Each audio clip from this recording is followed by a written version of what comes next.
السلام عليكم ورحمة الله وبركاته. مفاوضات الأهلي لتجديد عقد أحمد عبد القادر. توجه مفاوضات النادي الأهلي لتجديد عقد عبد القادر لاعب الفريق بعد الأزمات بسبب الخلافات المالية التي تهدد بقاء اللاعب في القلعة الحمراء خلال الفترة المقبلة.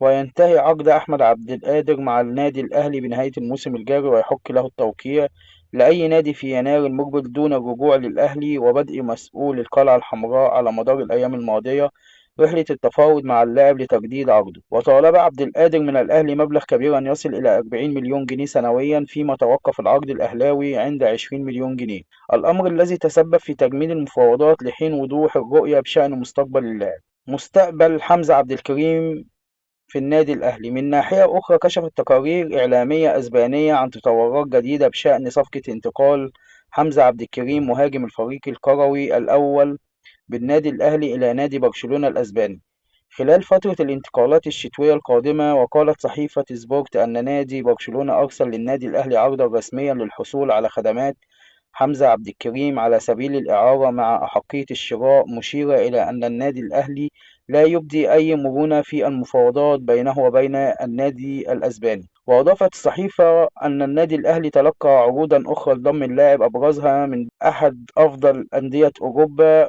وهي بايرن ميونخ الألماني، وسبورتنج لشبونة البرتغالي، وأولمبيك ليون الفرنسي.